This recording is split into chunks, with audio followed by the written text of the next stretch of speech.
You definitely don't want to miss this episode. Crazy things are happening at Reina's birthday party tonight. Even though the tension was thicker than a bowl of oatmeal, Quinn wasn't about to let the party stop. Jack had no intention of just sitting in the command vehicle. He pulled out a sniper rifle from the trunk, ready to crush this party. Even though Sophie was trying her best to convince him otherwise, he was fixated on his plan. He called Lisa to check on the. When Jack found out the guests were still en route, he felt a chill. Reina was already gearing up for a surprise. Were you following the coastline? Why? Oh, Jack had an epiphany. The trading spot wasn't here at all. It hit him like a ton of bricks that the trading was at Reina's estate. He quickly called Lisa, urging her to move. He suddenly noticed a horde of thugs crashing the party, and Jack thought, Quinn must be planning to warm up Reina here. Before the thugs could shoot, Jack made a quick decision. He wasn't about to let this party malfunction. He promptly returned fire. Sophie heard the gunfire like it was the starter pistol for a race, quickly slipped on her bulletproof vest and drove into the fray. Soon, Sophie and Jack united as a party duo. Although the thugs were numerous, it seemed they were all enjoying the interaction. Ultimately, Jack saved Reina and told her not to panic. After all, her party theme was rescue. Reina panicked, thinking, I haven't even shown my bake cake performance to my son yet. Little May was locked away in a special room at the estate, definitely not the birthday surprise she expected. Jack heard some noise behind him. It turned out to be an uninvited guest. She was reporting to Quinn when Jack suddenly appeared, playing the party bodyguard, forcing a fake message. Upon seeing this, Quinn sported a satisfied grin, as if savoring the opening of the party. Clients arrived for the trade, and Quinn was ready to dine. Lisa quickly contacted Jack, but he was as cool as a cucumber.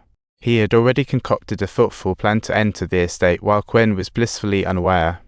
Right now, Quinn was completely relaxed, ready to indulge in delicacies and games with the clients. Quinn wanted to celebrate after trading, but the clients argued, it's time to party, life is but a song. Quinn had to change plans and pulled out his phone to show the clients his spectacular plan. They were thrilled. Jack's party team continued their stealthy entrance into the estate, but before they knew it, a big guy was walking right at them. Jack signaled Sophie to head upstairs to look for May, while he stayed below to greet the guests. But the grudge with Big Guy was like an appetizer. It had to end. Jack jumped into action without hesitation. Big Guy clearly underestimated Jack's power. Even while being choked, he was still able to retaliate. The showdown officially commenced. Jack was as tenacious as a durable cockroach, and they traded blows like it was a wild parties. Even after being knocked down multiple times, Jack's fighting spirit remained sky high. At this moment, Jack shifted into indestructible cockroach mode, enduring hits like a champ. Finally, the big guy woke up first, searching for Jack's whereabouts, and found him flat on the ground. The big guy quietly observed, grabbing a chain to give Jack a special lesson. Jack struggled desperately under the dangling chain, but no matter how fiercely he fought, he ultimately ended up hanging mercilessly. However, he wasn't about to give up. As soon as the big guy left, Jack started a magic show of escape. With Jack exerting force, the chain began to loosen, eliciting gasps from all around. The big guy seemed to sense something, turned around, and spotted Jack standing right there. As the battle erupted once again, Jack's power surged. Unbeknownst to them, they wrestled their way into the sea, witnessing the party climax. Jack swam frantically upwards but barely stabilized before being yanked back down by the big guy. Amidst the raging waves, they plunged into the water, resembling an intense fight scene from a movie.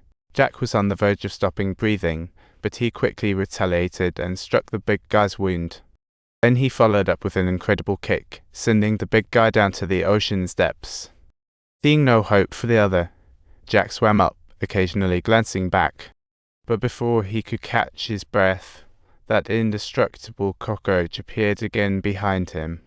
Meanwhile, Misha split up and disguised as a waiter, pretending to investigate a theft.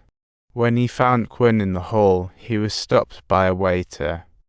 To avoid suspicion, Misha reluctantly explained he was a private investigator, drama looming ahead. However, when he returned to the hall, he discovered Quinn was already gone, along with Lisa. Sophie found May, but suspicious voices echoed from outside. Rescue could come at any moment. The person entering was completely oblivious and immediately began disrobing.